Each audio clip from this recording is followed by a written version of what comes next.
Hello everybody and welcome back to my videos. We're going to be taking a look today at the rest of this model. We're going to be going through and unwrapping it, and I've got the video sped up here, of course, as you can see. Feel free to slow it down if you need to pay attention to something specific I'm doing or some trick that I'm trying to do, but there's not too much to explain here. Here at the beginning, I kind of am trying to figure out exactly what I want to do, and later on I realized, you know what, let's just symmetry the entire thing and unwrap it that way, because that is going to be way easier, and because I'm using triplanar mapping in Unreal, it doesn't really matter if the unwrap is symmetried or not, so this is going to end up working out perfectly for what we want. So I'm just kind of going to demonstrate here slowly over time kind of how I go about unwrapping this kind of one piece at a time, and if I notice something specific I'll kind of bring it up. But today during this video I want to kind of do something a little different. I want to try something new, and kind of in the background of this I kind of want to talk about some current topics in gaming right now, kind of some of the hot things going on and some of the good things, some of the bad, and kind of talk about it and see what you guys think. So kind of interested to hear different people's perspectives on this, and kind of see where people's heads are. So as a developer myself, sometimes I get kind of lost or kind of stuck in this kind of developer mindset. So but at the end of the day, I'm also a consumer. You know, I've been a gamer since I was 4 years old. I've had my Game Boy Advance. I still have that exact same Game Boy Advance. To this day, if I remember to take a picture, I'll post it in here to show it. But I still have that same Game Boy to this day, and ever since then, I've been a diehard for this community and this whole just hobby in general. To the point where I wanted to become a part of it and become a developer myself, but it's been kind of tough lately. I won't lie. For those of you who aren't in the industry or don't know a lot about the industry is probably in one of the roughest spots it's ever been in the last 10 to 15 years. It was pretty much prosperous before COVID happened, and then COVID kind of created this hyper influx of game development. Basically, because everybody was stuck at home, game development saw a huge surge, because games were just being bought left and right.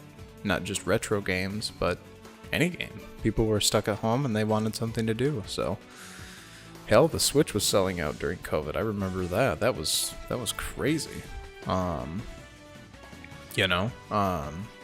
it was an interesting time for gaming just as a whole, and I'm looking at it now. A report just came out literally today.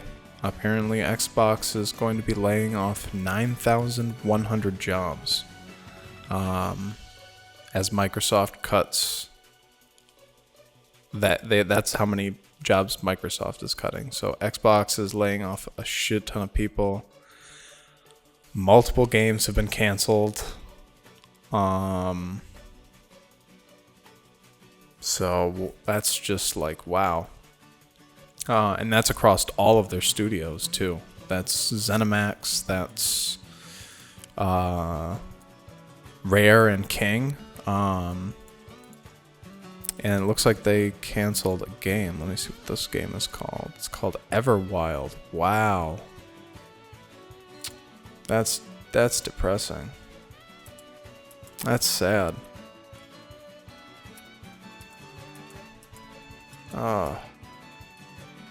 That's heartbreaking, man.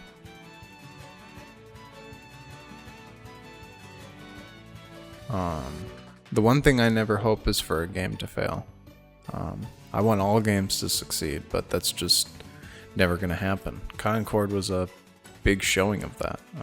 I follow a lot of the people who worked on that now, and you know, the work they did on it was incredible. It truly was. They were doing some awesome stuff in that game, but that's not how the world works. So, it's been hard myself trying to find a job. I currently do have a job, and I'm not exactly doing my dream, I guess. I really want to work on a game like Cyberpunk. A game that impacts a lot of people. I at least want to do that once. Just to know what it feels like. Just to know if that's truly what I want. Because I don't know. I don't know what I truly want. But to me, that's what I want right now. And that's what I'm trying to work towards. And with all the closures and all the layoffs and everything, it's made it really hard for me to find a job. So that's why I've kind of resorted to doing stuff like this. Showing off my skills and talking about it. Makes me feel less alone in all of it. Like I'm not fighting this fight alone. Because I know I'm not. You know, if you're out there on the job hunt looking for something that's gonna take you and your family and your loved ones to where you need to go, then, you know, I'm right there with you. I'm just trying to figure that shit out myself. And I feel you hard. I empathize with you harder than anybody else. Am I happy with my life and do I have a good life? Absolutely. But it's the future that scares me with just how expensive everything is getting. It's insane. But I definitely don't want to talk about that shit right now. I do want to talk about, for a minute, the Nintendo Switch 2. I did go out and purchase myself one. I've got it right here in front of me. Great console, love it. I knew I was going to buy it. I guess you could call me a fanboy if you want to. I probably would be considered one by most people, but you know, I guess I like what I like, and I don't really give a shit what people think. So, I'm a really big fan of this new console. I think the price tag for the games is a little absurd. I think pirating is going to see a really big resurgence, especially with the handheld console market being as prevalent as it is now. You know, I have quite a few friends that own Steam Decks now, and I'm going to be straight up with you. I know how to get a lot of games working on the Steam Deck, and I have before. And the thing is pretty impressive. And those things are just getting more powerful and more capable. And if there's one thing I'll tell you about Nintendo fans, is they're fast. Fast at doing a lot of stuff. So, they're fast. If you're wondering kind of what I'm doing in the unwrap, right now I'm just kind of going through and aligning everything. I don't really have anything. Unwraps are kind of the thing where it's like, it's a visual guide kind of thing. I don't really have an explanation or any words of wisdom. It's more so just straighten it out. Take your time. You know, don't rush it. You know, it's an important process just as any other. It doesn't feel important because it's kind of dumb looking, but it is. Unwrapping is super important, and if you don't get good at it earlier in your career, then you are going to hate yourself for it. Trust me. It took me a while to get good at unwrapping, and for a while I was like, I won't need to do that. You will. Okay? You will need to do a lot of it. Okay? So just get good at it. Kind of back on topic though, but the Switch 2, a lot of people were complaining about the price, me included. I wasn't really super happy. The console itself price, that's not too ridiculous. I think people getting pissed over that was kind of weird. I'm like, $450? I'm like, the Steam Deck is what? Like 500 something? Let me check. I gotta look real quick. I'm gonna look while I'm talking. This is unedited, because I want it to be. We're just talking here. We're just vibing while I'm unwrapping.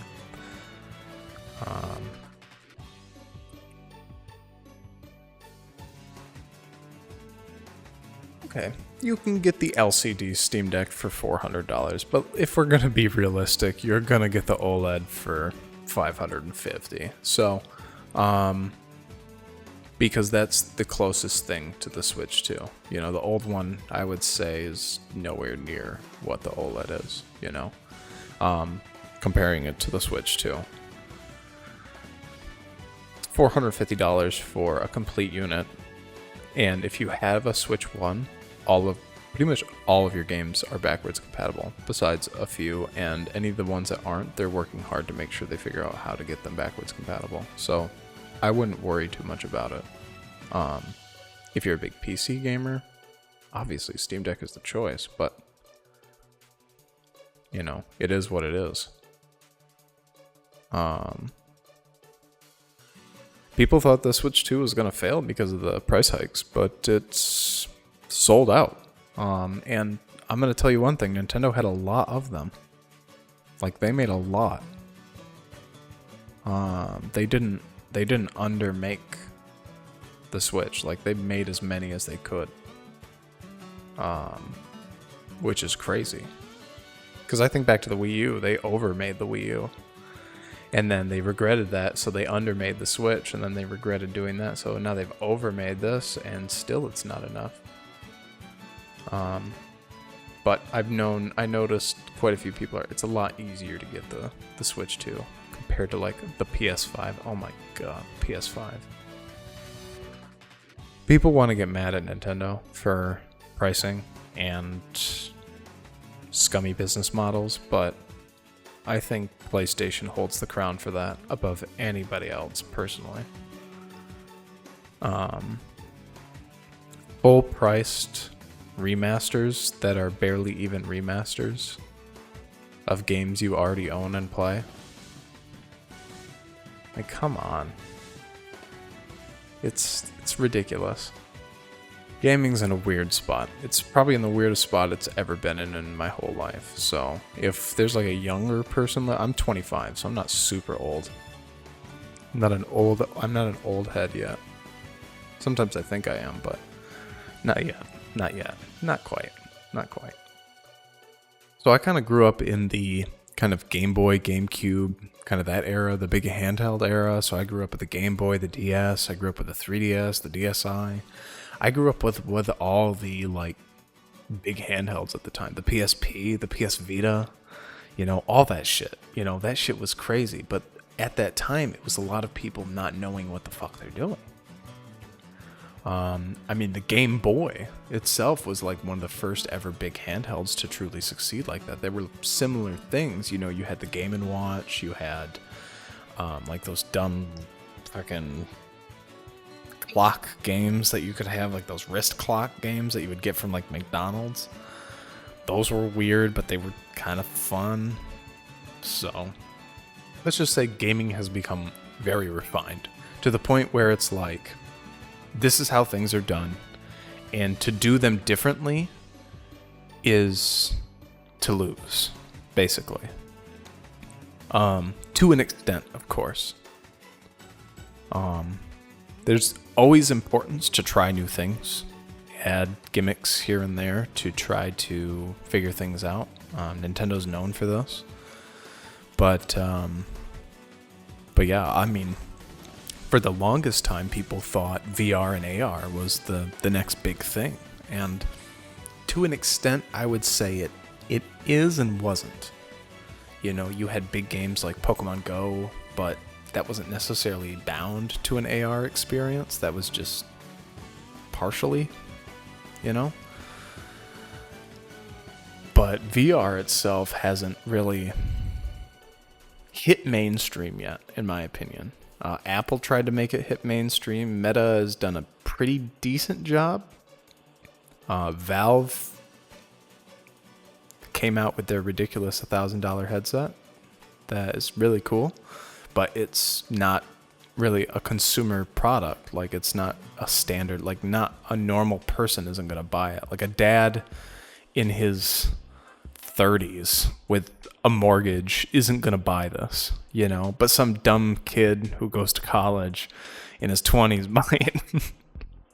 because he doesn't understand what he's doing yet in his life. So,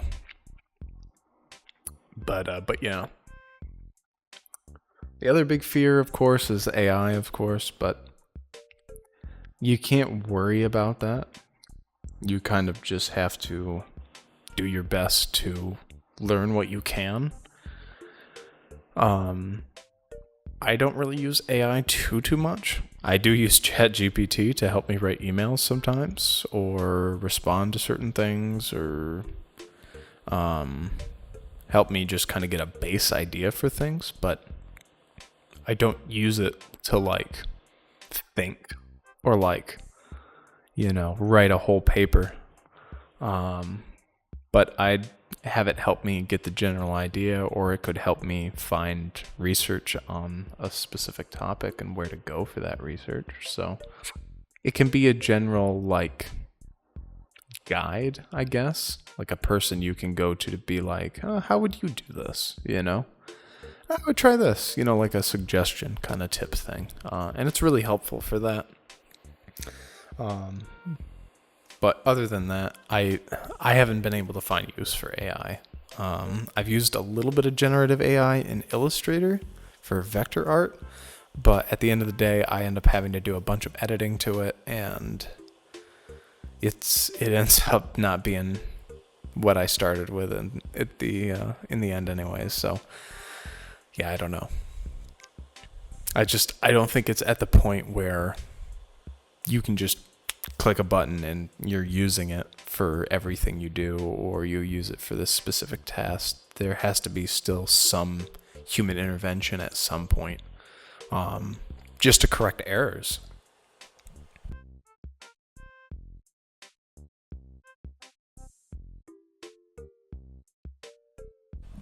I mean, think how far rendering has come. Even to still this day, I have to fix small problems in my render. And if I don't, they will just stay there. I can try to figure them out in 3D, but sometimes just tweaking them in Photoshop is just way easier and way faster.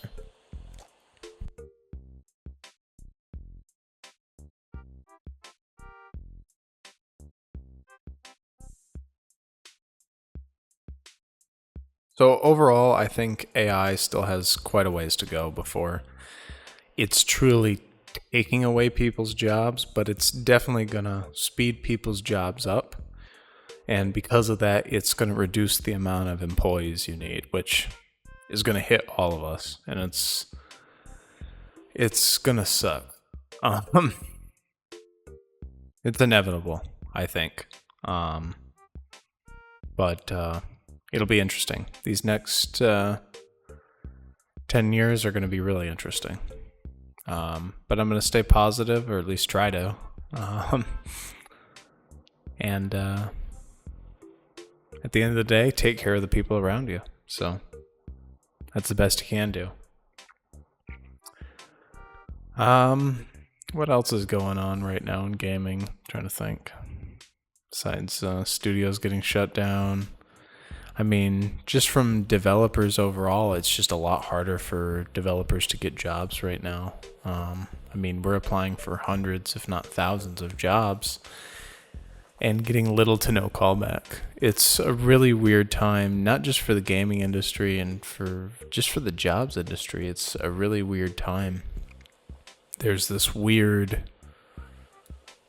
requirement that isn't told or said, I feel like, that's hidden. It's weird. It's very weird. So, I don't know. I've struggled to figure it out. I'm applying for jobs that are like sinkers, bro. I'll call them. I'll send them an email, and they don't want nothing to do with me. And I'm like, I don't get it. So, it's weird. It's a really weird time.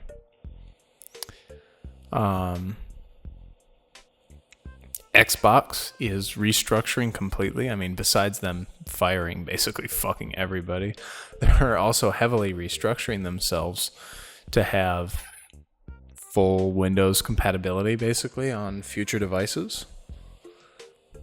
That's pretty crazy. I think obviously I think that's 100% the right and correct and only move that they could make, but I definitely think it's a weird move. Just a quick comment. You'll notice here in my UV, I don't notice it right away, but I will. You can see how the part of it's jutting out there because that's how it's jutting out in the actual model, and I don't realize that right away, not until I get it in engine. So you'll see me fix that later on, possibly not even in this part. It probably won't be until the next part, until I get into the quality tweaking. So you'll notice a couple of errors that I don't quite fix right away, but I do come back to them. So, but that happens sometimes. So, but it's always a easy and quick fix once you do find it. So, but yeah, back to topic. They're changing. They're going into the PC market basically. They're trying to create similar to what Steam did, kind of a Steam machine, but it's gonna have Xbox Game Pass, Steam, Windows. Like you'll be able to use it for everything, which is awesome. It's literally just a PC at that point. They're like, oh, you can use it to play Xbox games and Xbox Game Pass, and I'm like, oh, so a PC. Like that's what a PC is. So it's like, yeah.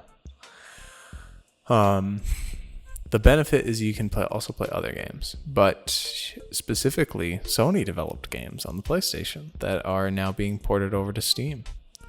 Now, obviously, most first-party titles aren't immediately being ported over, but it does increase the amount of titles by quite a bit. They'll finally get Helldivers along with other amazing first-party titles, Ghost of Tsushima, Spider-Man, Horizon, Death Stranding 1. Oh wait, I think Death Stranding's already on Xbox, isn't it? Didn't they put it on Xbox? I think they did. They may have. I don't remember. Let me double check that.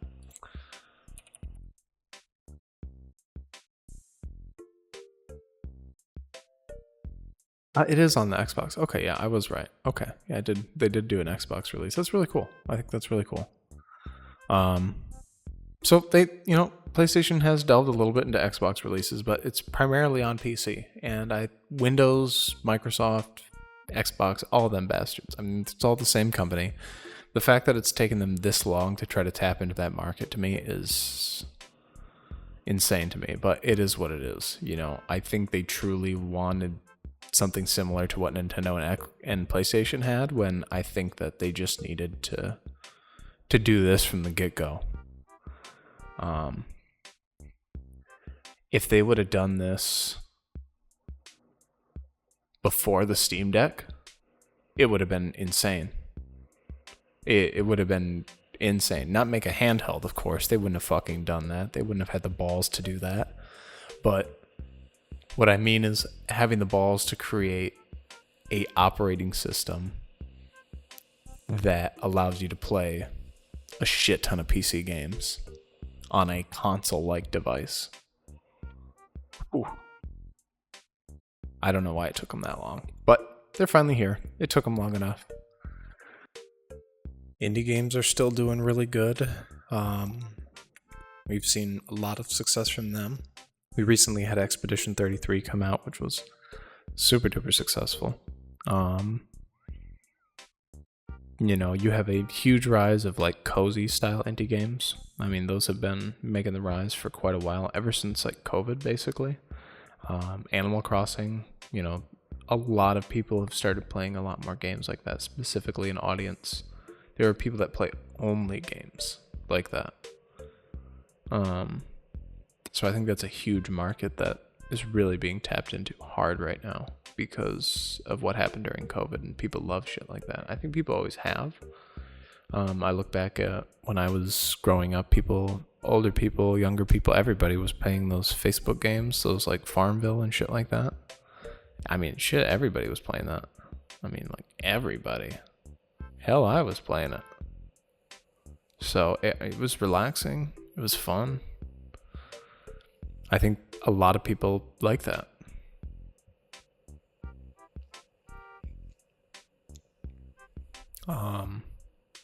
There's been a huge push now for preservation of games. I remember in my heyday that's been a big topic for forever.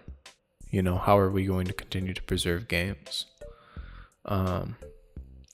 Especially for somebody like PlayStation, personally. PlayStation has some of the worst game preservation to date. It's really hard to play a lot of OG PS1 games and PS2 games without the original hardware. It's really hard to. PlayStation's always been super protective of their games and their IP. It's weird because they'll gladly put some of their new games on Steam, but they won't even put their old games on their current platform.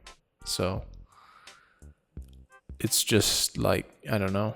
I don't know if they just have a problem with licenses because some of those deals are gone now and maybe they don't fully own some of those games.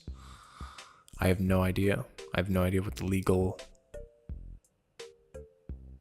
reasoning would be, but at least in terms of monetary reason, I see it as just plainly a waste of money. It's like, what are you doing?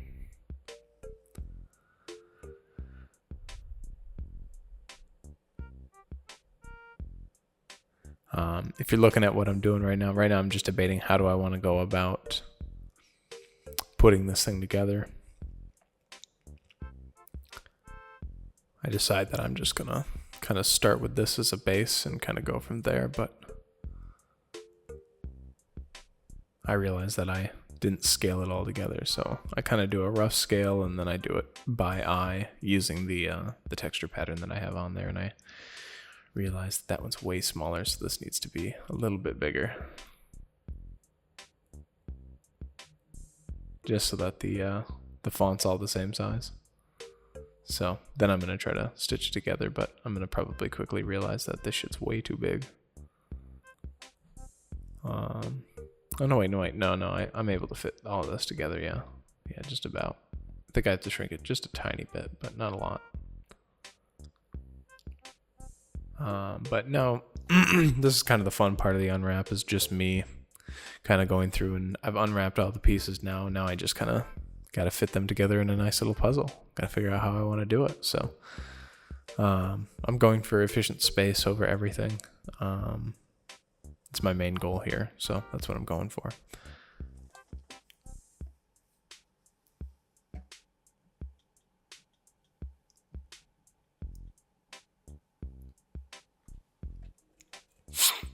But shout out to Stop Killing Games. I really recommend you looking into it. If you haven't yet, please look into Stop Killing Games. I think it's a really important movement that I think every person who plays games, cares about games, watches people play games. I think it's an important mission that we accomplish. If we can force change in the European Union, then we can potentially force change globally. That's how most of our greatest changes in the technological industry have been forced. Basically, people who don't want to comply, Europe finds a way. Europe seems to find a way. Co-op games are getting huge again. That's another big thing that I'm super duper happy about. Co-op games have finally started coming back. Whether it be online co-op or just couch co-op, like co-op games are back. And it makes me so happy because for the longest time, it felt like the only thing I could play with people was competitive bullshit. And it's like, I don't want to have to try hard when I come home from work. I want to just relax, games, there have always kind of been games like that, but like there's a lot of them now. My friends, we always grew up playing Monster Hunter, but it's like you can only hunt so many monsters before it's like, all right, I've hunted all the monsters. All right, I need something different. Games like Peak that just came out. What else is there?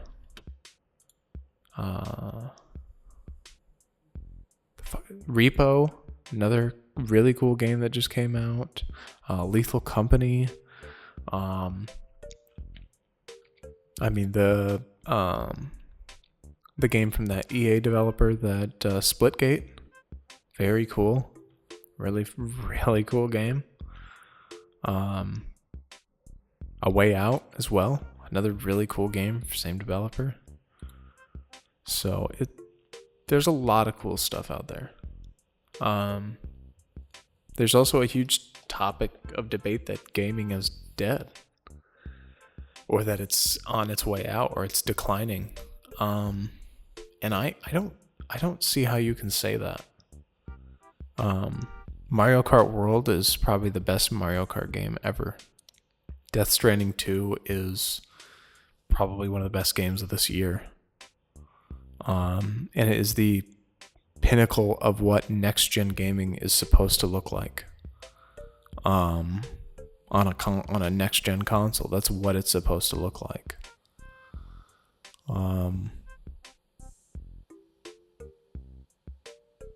I don't know how you can say that.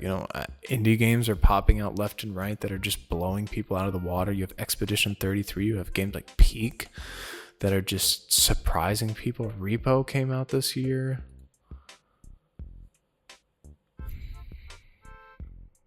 I don't know, man. It's just hard for me to sit back and be like, yeah, it's all going downhill now. Maybe the world is. But I look at Expedition 33, I look at Repo, I look at Metaphor, I look at, hell, even the Indiana Jones game. I look at games like Elden Ring and Persona, and like, I look at that and I'm like, gaming is not dead. I remember for a long time, people thought gaming's future was going to be remakes and remasters. That's all it was going to be. And that's not what it is at all.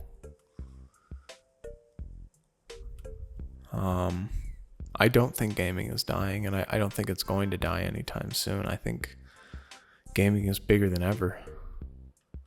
Some may say it even got a little too big.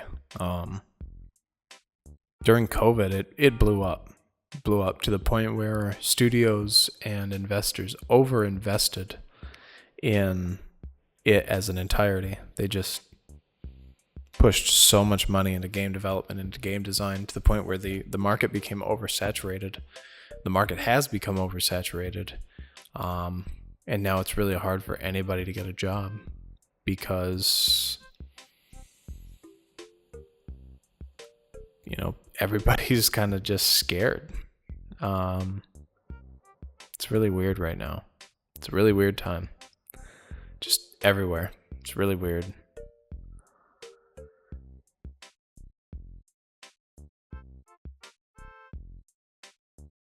But kind of back to the Switch 2 a little bit.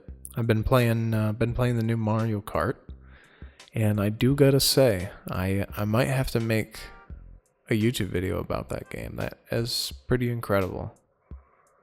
If you've ever watched the movie Ratatouille, then funnily enough, that's also got an anniversary going on. That movie is all about kind of like reliving your childhood through an experience, basically. And bro, every time I have booted up that game and the music kicks on, I'm like, man, they got me. They got me. They got me every time, and they do. They get me good. There's something about that music, man. I don't know what kind of magical instruments they've got over there at Nintendo, but man, they make some good music. Some of the best in gaming.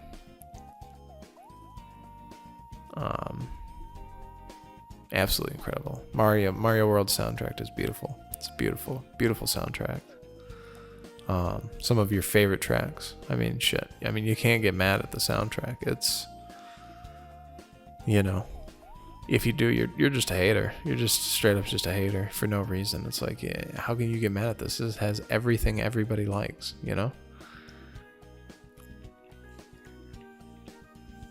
that'd be like if you went to the store and they were like, sorry, we've only got everything that everybody likes. And you're like, well, I don't think that's very nice. What about me? Well, they're like, well, we got what you like too. And they're like, I don't like any of that stuff. I don't like anything.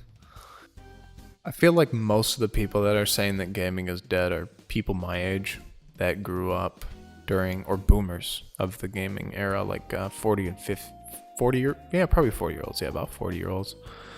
I'd say about like 25 to 45, about that age range of people are, they're being a little bullheaded. I gotta shit on my group a little bit, like y'all are being a little bullheaded sometimes. I think gaming's in the right spot. I think we could definitely see some dramatic changes in the next few years. I think Xbox switching over to being basically really open about stuff like this, basically saying, not only is this an Xbox, but everything's an Xbox. We plan on making our games, multi-platform and doing this and that. Kind of taking the Sega approach in a way, if I'm gonna be honest. I think Microsoft has kind of become Sega, where they kind of just publish games now. Sega's finally going back to making games, which is really cool, but I think that they're the Sega when they got out of the consoles, which was let's just publish some games, guys. Just work on some dog shit real quick. I'm just kidding. But Sega's in their bag right now. That's all I gotta say. Minus, I'm not talking about Atlas though. I mean, they were like, let's just work with Atlas, publish what Atlas does, which was great. Atlas was cooking. Sega was not. Sega was just sitting there. They were just sitting there on the lazy ass, hoping that one day Sonic would be cool again. Well, Sonic's always been cool, but they failed to make his games cool. But I think they're in the right track somewhere. Sometimes they'll figure it out. You know what I mean?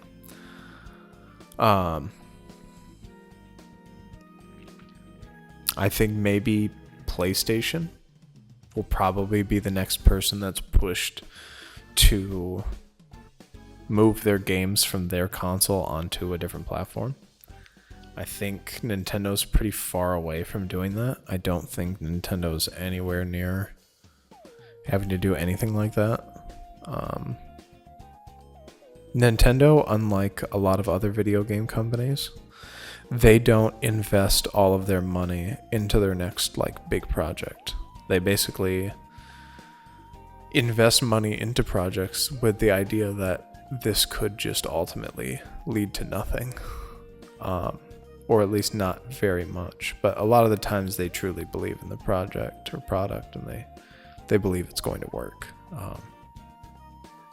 Sometimes they're just testing stuff out. So a lot of games that I see them make, like a lot of their sports games or what do you call it? That Peaches platformer game. I'm pretty sure they make stuff like that, I think, for testing stuff. I think that's probably part of their R&D department that's making games like that, and then they're just like, well, we might as well just release it. So I'm sure that they get a lot of stuff like that shit. I know other game studios do that, so it doesn't happen very often, but once in a while you'll get a game studio that will work on an internal project that will become a real project, because they're like, oh wow, this is actually kind of cool. We were going to just use this to test, but we'll maybe use it for something.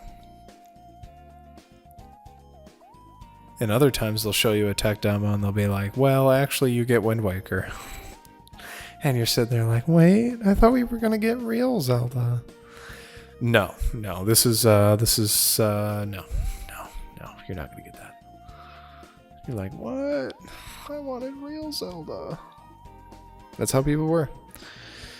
Shout out to those people. They were wrong, but that's how they were. They were sad that they didn't get realistic Zelda, even though Wind Waker was amazing. But to each their own. To each their own.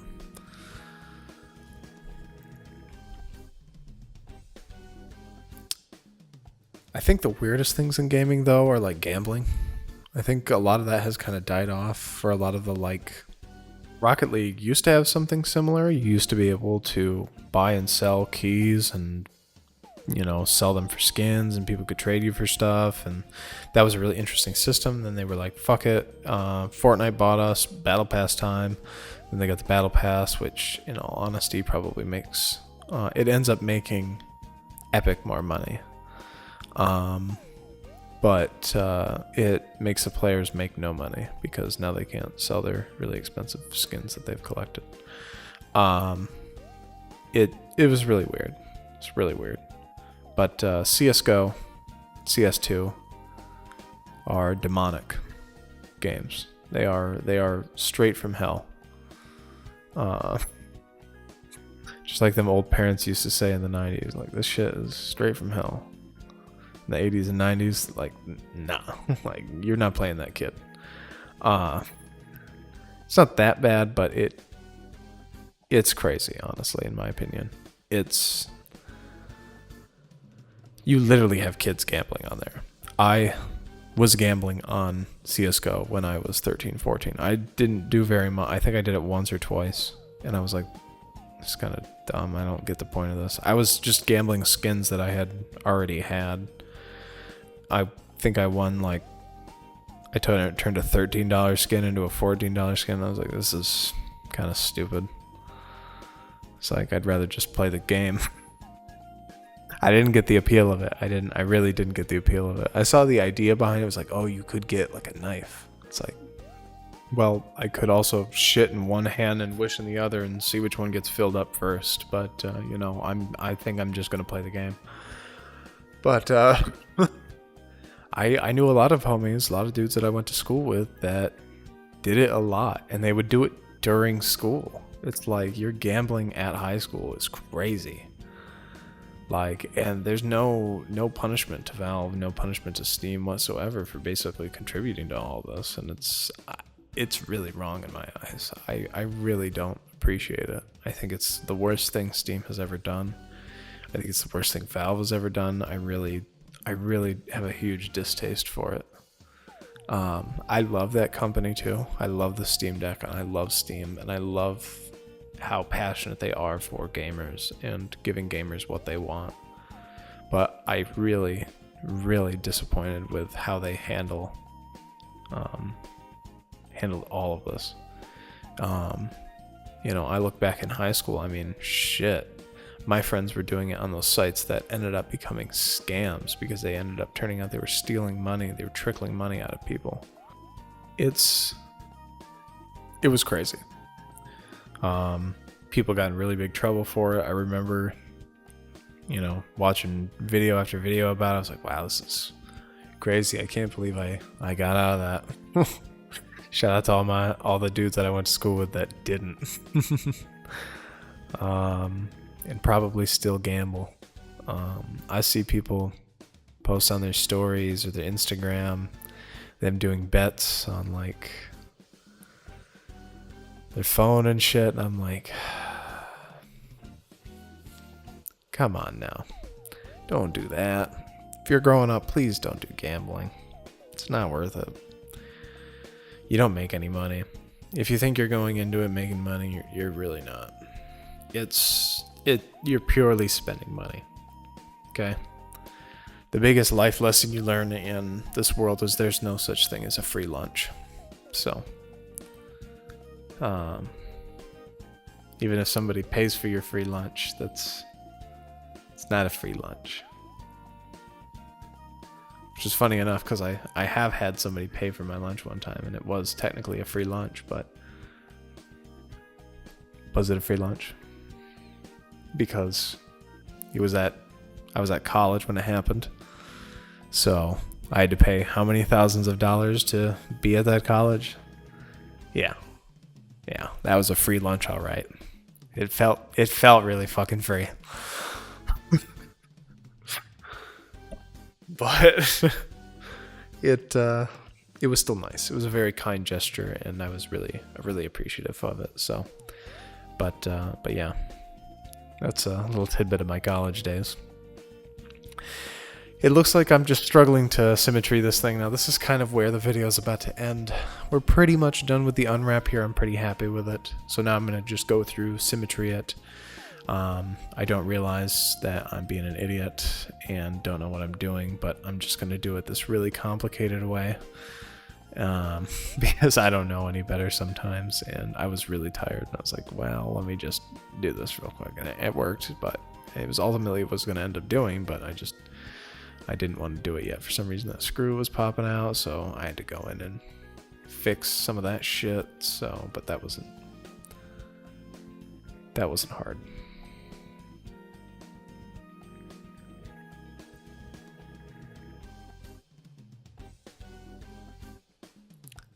But thank you again for watching. You know, it was really nice being able to just kind of talk about different topics for a little bit while this was going on. I don't really have too much to say about the unwrap. It went well. I'm really happy with it. It looks really solid. It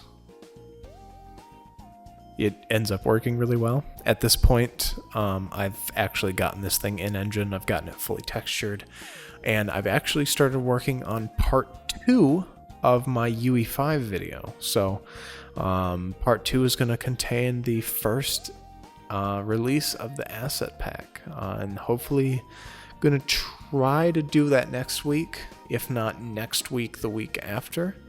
I am going to try to do, I've been watching a few people do this. I'm going to try to do, I haven't done them in a little bit. I do them every couple every week, but I want to do a couple speed models. I want to record myself doing a couple of speed modeling, just in 3ds Max. And then eventually I want to get back into ZBrush a bit more again. I've kind of been hyper focused on learning more 3ds Max, learning more Unreal stuff that I've used ZBrush, but just not a lot in the most recent like couple months. So I'd really like to get my teeth back into that again and do some speed modeling in there and really start to practice that skill again. So, but yeah, gonna also be working on some decals. Probably gonna have a live stream this weekend. Hopefully, that's my biggest goal. I'm doing some just optimization stuff on the model. I'm testing whether or not I ended up wanting to do this optimization stuff. It ends up messing up the unwrap, which is no good. It's not supposed to do that. I ended up deciding, fuck it. No. I ended up deciding, let's just go with a sub D model, not optimized, and it looks really good. It's a little lower poly than the optimized version, which is nice.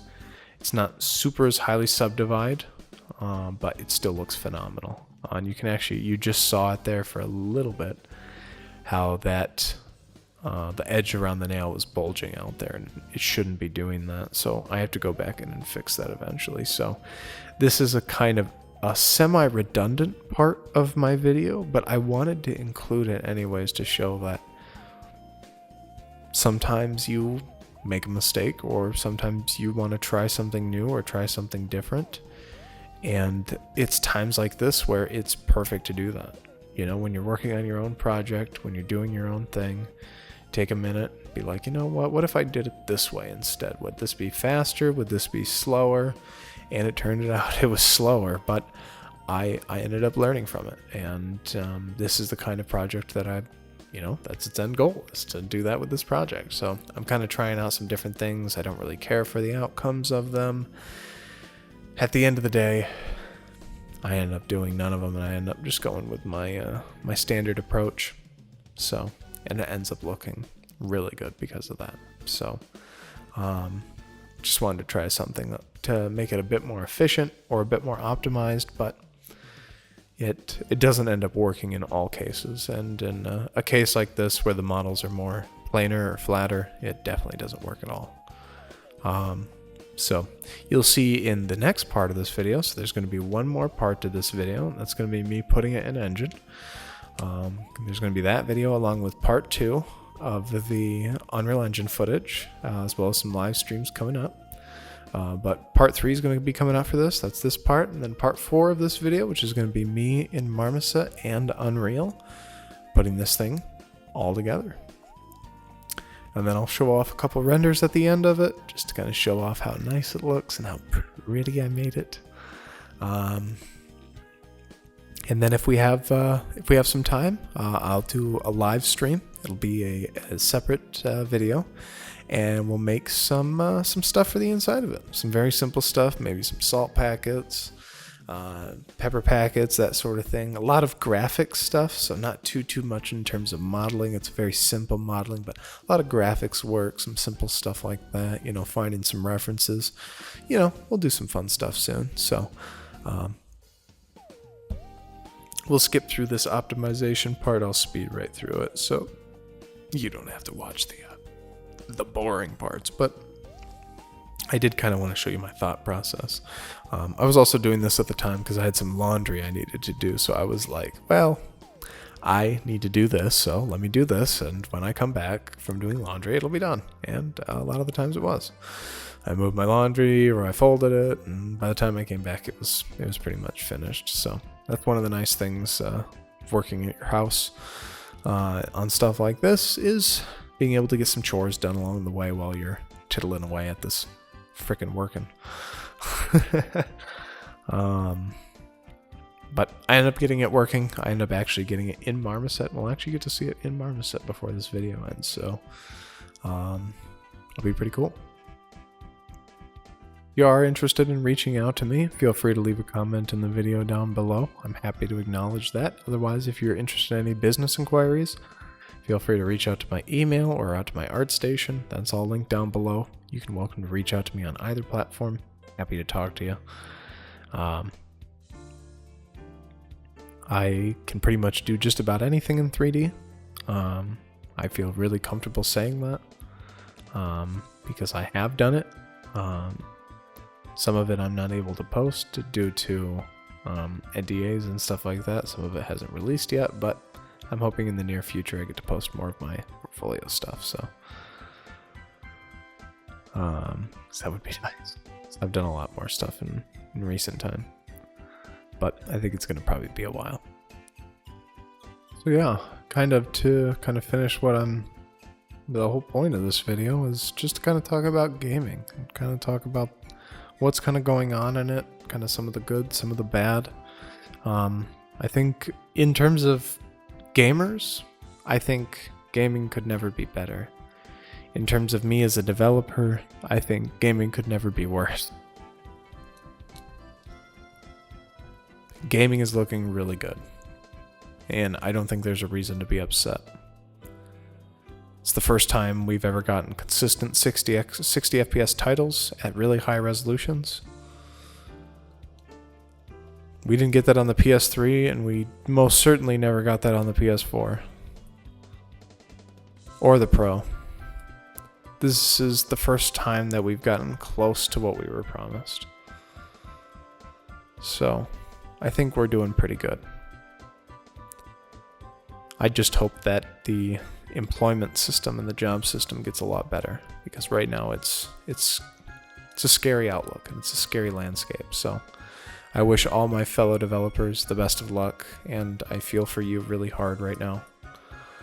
And I hope all of you have a great day. If you enjoyed the video, feel free to like and subscribe. Let me know what you think of the gaming landscape down below. What do you hate about it? Thank you all. Have a beautiful day. Love y'all. Peace.